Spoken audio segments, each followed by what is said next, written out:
샬롬. 2024년 9월 8일 월요일 하나님 나라를 시작하는 말씀 묵상 시간입니다. 오늘은 작년 칠순 안정림 권사님께서 열왕기하 4장 38절에서 44절까지 말씀을 봉독해 드립니다. 하나님의 말씀을 경청하십시오. 엘리사가 다시 길갈에 이르니 그 땅에 흉년이 들었는데 선지자의 제자들이 엘리사의 앞에 앉은지라. 엘리사가 자기 사환에게 이르되 큰 솥을 걸고 선지자의 제자들을 위하여 국을 끓이라 하매, 한 사람이 채소를 캐러 들에 나가 들 포도 덩굴을 만나 그것에서 들 호박을 따서 옷자락에 채워가지고 돌아와 썰어 국 끓이는 솥에 넣되 그들은 무엇인지 알지 못한지라. 이에 퍼다가 무리에게 주어 먹게 하였더니 무리가 국을 먹다가 그들이 외쳐 이르되 하나님의 사람이여 솥에 죽음의 독이 있나이다 하고 능히 먹지 못하는지라. 엘리사가 이르되 그러면 가루를 가져오라 하여 솥에 던지고 이르되 퍼다가 무리에게 주어 먹게 하라 하매, 이에 솥 가운데 독이 없어지니라. 한 사람이 바알 살리사에게서부터 와서 처음 만든 떡 곧 보리떡 20개와 또 자루에 담은 채소를 하나님의 사람에게 드린지라. 그가 이르되 무리에게 주어 먹게 하라. 그 사환이 이르되 내가 어찌 이것을 100명에게 주겠나이까 하나, 엘리사는 또 이르되 무리에게 주어 먹게 하라. 여호와의 말씀이 그들이 먹고 남으리라 하셨느니라. 그가 그들 앞에 주었더니 여호와께서 말씀하신 대로 먹고 남았더라. 예수님께서 공생애를 시작하시기 전 광야에서 40일간을 지내고 난 뒤 사단이 예수님을 시험하는 이야기가 성경에 나옵니다.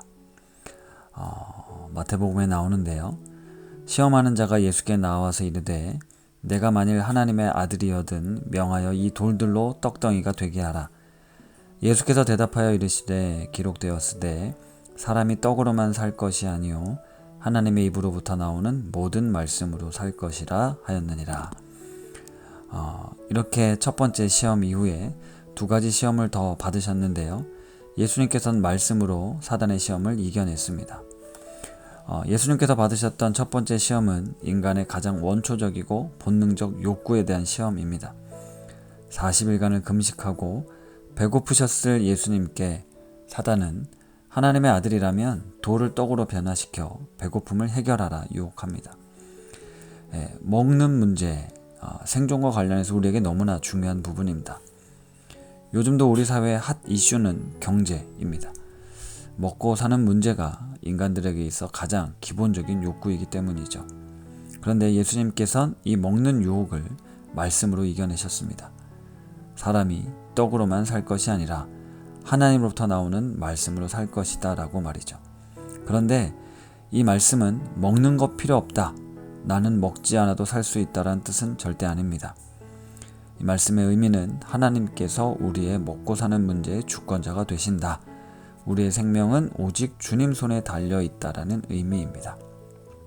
왜냐하면 예수님께서 공생의 기간 동안 제자들과 여러 번 먹고 마시는 장면을 성경은 기록하고 있고, 또 세리와 죄인들과 함께 어울려 먹고 마시는 이야기도 있습니다. 그리고 오병이어와 칠병이어와 같은 수많은 군중을 먹이시는 기적을 베푸심으로 하나님께서는 인간의 가장 기본적이고 본능적인 문제에도 관심을 갖고 있음을 알려주십니다. 오늘 본문 엘리사 선지자의 짧은 기적 두 가지가 나오는데요. 지난 토요일에도 엘리사를 통해 하나님께서 베푸셨던 기적 이야기를 들었습니다. 믿음의 사람들의 가정에 찾아왔던 결핍을 하나님께서 기적적으로 채우시는 그런 내용이었습니다. 하나님께서는 우리 삶에 깊은 관심을 갖고 있고 하나님의 사람들을 통해 그 일을 이루십니다. 수넴 여인의 죽은 아들을 살린 기적은 어제 주일 본문이어서 나누지 못했지만, 죽음과 사망의 권세를 이기실 수 있는 분이 바로 우리 하나님이신데, 하나님은 우리의 삶의 가장 기본적인 부분에도 관심을 갖고 있다는 것입니다. 엘리사와 그를 따르던 많은 제자들이 있었습니다.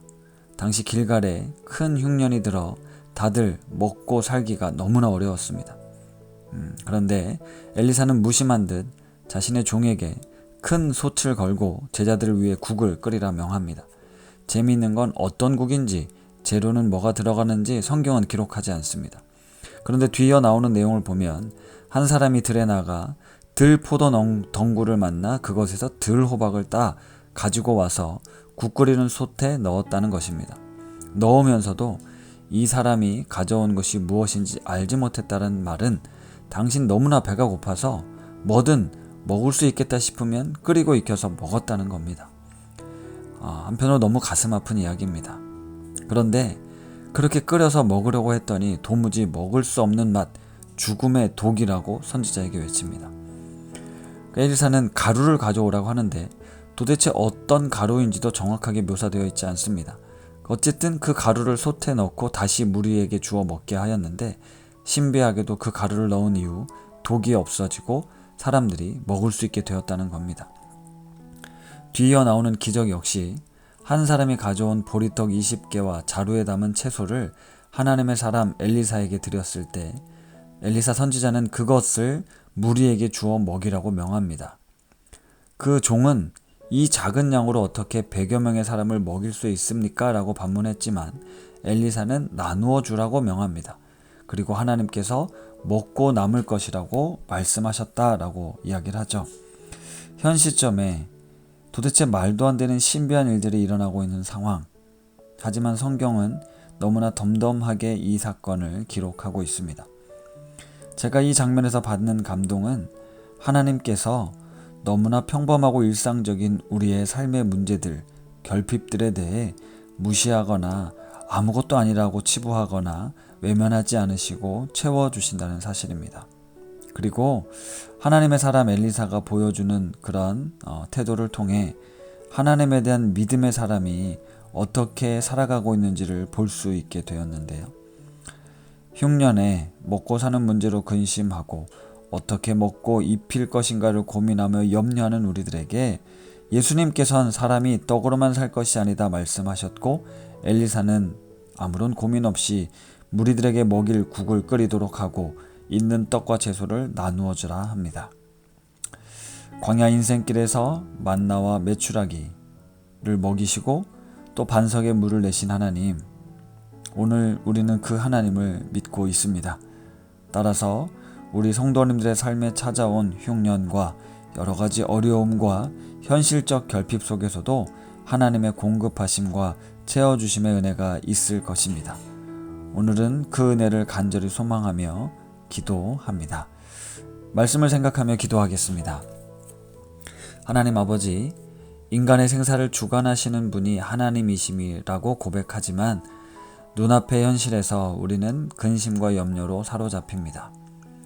여전히 인간의 이성과 현실적인 계산으로 살아갈 수밖에 없는 우리들이지만 믿음의 눈으로 주님을 바라보며 주의 구원과 도우심을 날마다 구하는 인생들이 되게 하옵소서.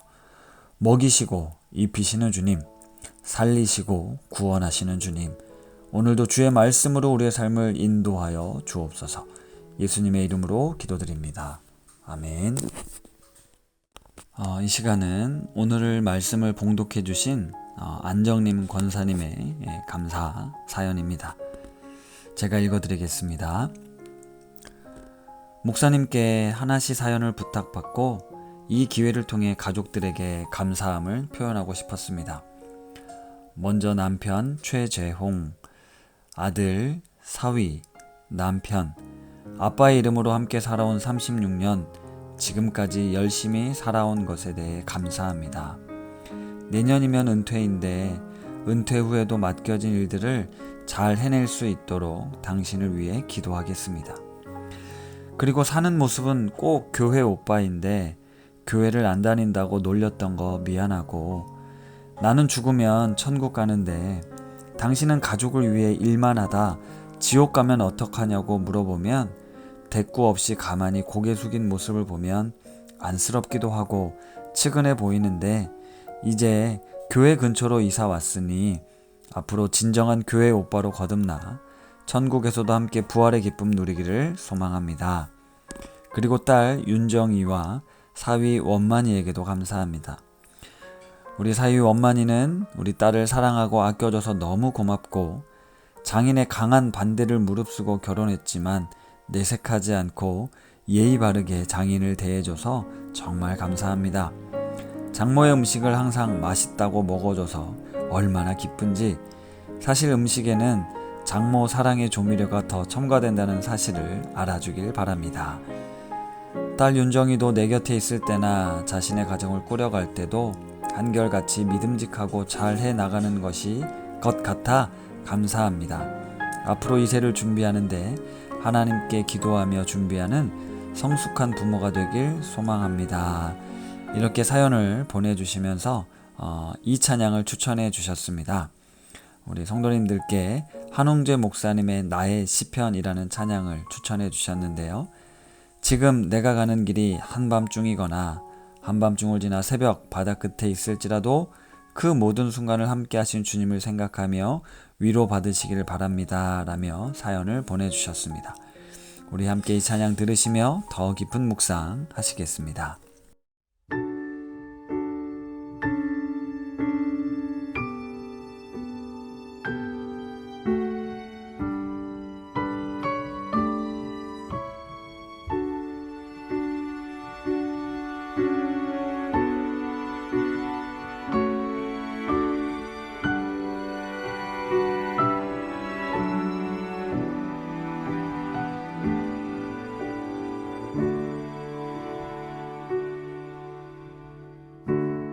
어디에도 어떤 곳에서도 주 내 중심을 이미 아시니 내가 있는 이 새벽 바다 끝에 주도 계신 줄 압니다. 나의 맘과 묵상들을 아시니 나를 불쌍히 여기소서. 어디에도 그 어떤 곳에서도 주 같은 위로는 없네. 시간이 나를 여기쯤 새벽 바다 끝으로 고단한 날개짓으로 세운 그 밤을 주었지만 잠잠히 생각해보면 주가 함께 계심을 알기에 난 오늘도 이 바다를 노래할 수 있어요.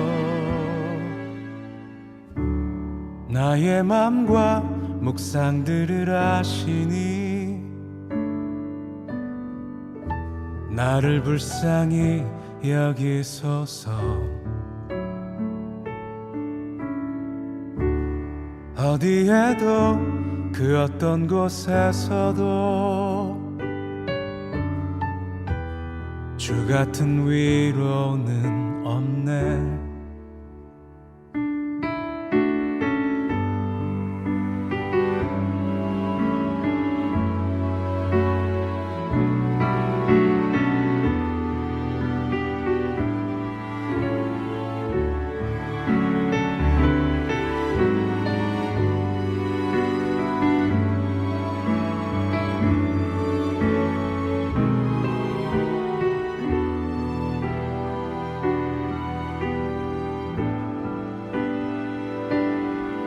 시간이 나를 여기쯤 새벽 바다 끝으로 고단한 날개짓으로 세운 그 밤을 주었지만 잠잠히 생각해보면 주가 함께 계심을 알기에 난 오늘도 이 바다를 노래할 수 있어요.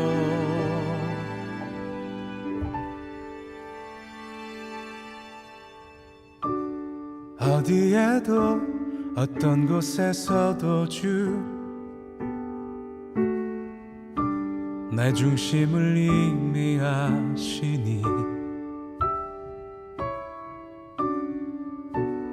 내가 있는 이 새벽 바다 끝에 주도 계신 줄 압니다. 주도 계신 줄 압니다.